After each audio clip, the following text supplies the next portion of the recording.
Meu dia não começa sem café. Café pra mim tem que ser feito na hora. Todo dia eu tomo café. Eu tomo café praticamente o dia todo. Amo café. Não fico sem café.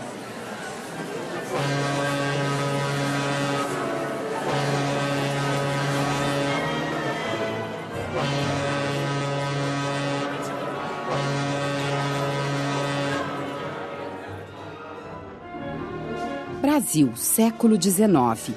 As atividades econômicas do país estão mudando. A exploração intensa de minerais e pedras preciosas chega ao fim. No norte do país, a extração de borracha continua. E ali perto, no Maranhão, o forte ainda é o cultivo de algodão exportado para a Inglaterra. Neste cenário, um novo produto começa a ser cultivado pelas mãos dos escravos: o café. As grandes fazendas produtoras estão na região sudeste, no Vale do Paraíba. Parte São Paulo, parte Rio de Janeiro. O início da produção em grande escala do café certamente produziu uma grande mudança no país. Uma mudança econômica, em primeiro lugar, social, cultural, enfim. Houve até quem falasse de uma civilização do café. O café, com certeza, ele foi a base da economia brasileira, chegando a ser 80% da balança de exportação do Brasil. Então, ele basicamente segurou a economia brasileira nesse período, né, do começo do século XX. Os negros responsáveis pelo plantio do café começam, aos poucos, a ser substituídos pelo imigrante europeu. Até a abolição, o trabalho escravo, os negros, foram empregados nas fazendas de café e cobriram todas essas necessidades do trabalho do setor cafeeiro, da plantação de café. Com a abolição, houve uma opção de fazendeiros, grandes proprietários em geral, pela mão de obra livre. Para entender por que havia tanta oferta de trabalhadores livres, é importante dar um pulo na Europa. Nas últimas décadas do século XIX, um dos principais problemas no velho continente é a terra. A escassez de terra, a partilha muito grande por causa das heranças, a ocupação da terra em maior escala por poucas pessoas. Ao mesmo tempo, a Europa vivia um índice de aumento da população muito grande. Então havia, sim, o propósito de esse excedente buscar a América, esse excedente fosse fazer a América, como se dizia. Fazer a América, para esses imigrantes, significava cruzar o oceano e trabalhar na nova terra. Ganhar aqui o sustento e melhorar de vida. A grande maioria eram italianos. Também muitos portugueses, mas lembrando que os portugueses já tinham vindo no processo desde o século XVI, XVII e XVIII, porque aqui foi uma colônia portuguesa. Diante das dificuldades da Europa, atrair imigrantes para as fazendas de café passou a ser interessante para os fazendeiros, que contavam com apoio financeiro do Estado nesta empreitada. Então o Estado de São Paulo e algumas sociedades privadas incentivaram muito a vinda de imigrantes para o Brasil, colocando agentes na Europa, distribuindo panfletos, contando as belezas da terra, os sonhos da terra, e naturalmente havia um grau de decepção inevitável. Decepção que muitos imigrantes sentiriam após a chegada, com o trabalho árduo nas lavouras de café e com saudade da terra natal. Por mais que nos primeiros tempos se desvalorizasse o imigrante que vinha como trabalhador braçal, sempre havia uma imagem: ele é branco e ele é europeu, ele traz alguma coisa de positivo da Europa. As relações de trabalho em boa parte dos países ocidentais estavam mudando. No Brasil, não era diferente. Fazendeiros e empresários, atentos às transformações que aconteciam em outros países, sabiam que o trabalho escravo, mais cedo ou mais tarde, iria acabar. Por pressão da Inglaterra de um lado e pela atividade do movimento abolicionista no Brasil, era mais do que evidente que o trabalho escravo ia acabar. O mundo está mudando porque nós, os britânicos, queremos. Nós somos o futuro. E é claro que também para os ingleses, já nessa segunda fase da Revolução Industrial, interessava a mão de obra assalariada, o capital. Escravo não ganha dinheiro, ele não tem renda. Se ele não tem renda, não tem dinheiro, ele não tem como consumir. Meu negócio é ganhar dinheiro. Então, para a Inglaterra, economicamente, interessava o fim da escravidão. O Brasil foi um dos últimos da América a abolir o trabalho escravo. Nos anos 1880, a cultura do café atinge o auge da produtividade e atrai até 10 anos depois 530 mil trabalhadores europeus. Entre 1891 e 1900, chegam mais de 1 milhão de pessoas. Quase todos imigrantes são camponeses, mas há também operários, artesãos e pequenos comerciantes. Eles chegam à hospedaria de Santos e aguardam os contratos de trabalho. Assinam e seguem de trem para as fazendas de café no interior. A família do meu avô, quando chegou, foi morar numa fazenda em Bocaina, no interior do estado, chamada Mar de Espanha.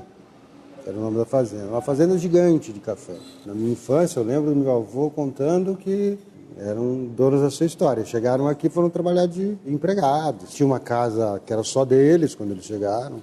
Era uma quantidade de gente muito grande numa casa muito pequena e tinham muitas crianças dormindo em colchão de palha. Eles passavam muito frio no começo. Todo mundo dormindo junto para se esquentar também. Levantava-se muito cedo, né? Porque a lida no café de sol a sol. Era uma vida bem sofrida, né? Eu não lembro do meu avô desiludido nunca, né? Sempre foi um cara muito batalhador, né? Um cara que sempre tinha uma palavra positiva, né? Tá difícil, mas já foi muito pior. A imigração é um grande fenômeno, realmente, um grande fenômeno social, demográfico, mas ela se concentrou bastante nos estados do sul, com a imigração italiana e alemã, e principalmente em São Paulo, com a imigração italiana, espanhola e a portuguesa que vinha desde sempre. Em 10 anos, de 1890 a 1900, a população da cidade de São Paulo cresce quase 200 mil habitantes e de cerca de 65 mil pessoas passa para 260 mil. Ou seja, entre 10 pessoas, quase 7 são estrangeiras. E é nas cidades que boa parte dos negros, agora libertos, se concentra em busca de trabalho. Com a abolição da escravatura, o problema do negro não foi resolvido. Claro, era melhor ser livre do que ser escravo, isso não há dúvida. Mas os serviços que eles desempenharam foram serviços sempre mal remunerados e mal considerados na sociedade. Dizia-se que o negro não tinha habilidade para trabalhar numa máquina, numa fábrica. No meu livro, eu faço uma pesquisa e a maioria dos trabalhadores em fábrica em São Paulo é mulheres e crianças. O que indica o quê? Que você não precisava de uma qualificação técnica para trabalhar numa fábrica ou para colher o café. Então, não é acabar a escravidão e tornar o negro, o índio ou o mestiço um trabalhador assalariado. Nas cidades, o convívio entre imigrantes e brasileiros, negros, índios, mestiços, caipiras e caboclos, às vezes foi amistoso e às vezes nem tanto. Para conseguir trabalho nas fábricas, segundo alguns historiadores, nem havia disputa. Porque boa parte das indústrias é de imigrantes também, né? O Conde Matarazzo, o Scarpa, Carbonelli. Então, esses imigrantes empresários, eles empregavam os patrícios, não os brasileiros. O imigrante trabalha muito por quê? É o desejo de fazer América, vir para a América, vir para o Brasil, adquirir ganhos e voltar para a Europa. Muitos imigrantes adotaram o Brasil como a nova pátria e conviveram com esta mistura de culturas e de sotaques. Um bom exemplo é o bairro do Bexiga, em São Paulo. Adoniran Barbosa é um grande exemplo disso, né? Com aquele linguajar macarrônico dele, né, italiano, ele canta samba, né? E canta samba falando da malandragem lá no Bexiga. Então o Bexiga foi um grande espaço de convívio, de cultura.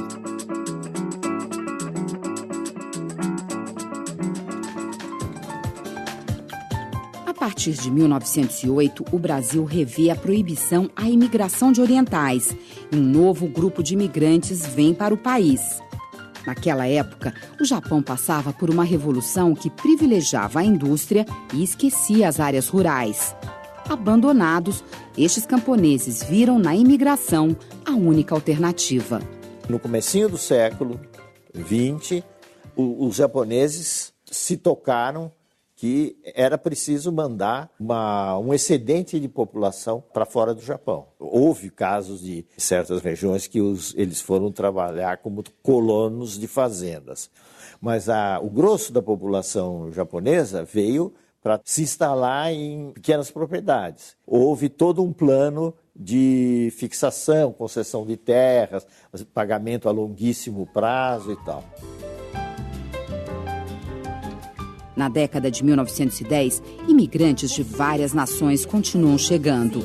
Eles representam cerca de 10% de toda a população brasileira.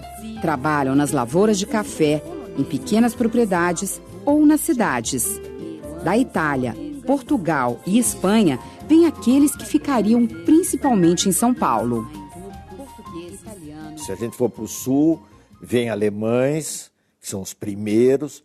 Depois vem os italianos, vem os poloneses que se fixaram no Paraná. Sírios e libaneses eram numericamente, não eram tão poucos, mas perto dos italianos, por exemplo, eram realmente poucos. Só que eles tiveram uma história feliz, digamos assim, com todos os problemas, etc. Estou falando assim, grosso modo.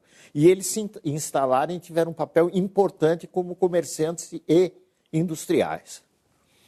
Os judeus um pouco também nessa medida. Da segunda década do século XX em diante, a ideia de que era fácil fazer América começou a diminuir. Primeiro, porque aqui as terras foram sendo ocupadas e havia menos espaços livres para as atividades rurais. Além disso, as condições na Europa também estavam mudando.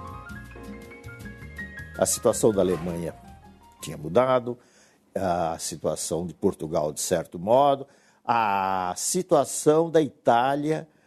O Mussolini iniciou toda uma política de fixação do italiano na Itália.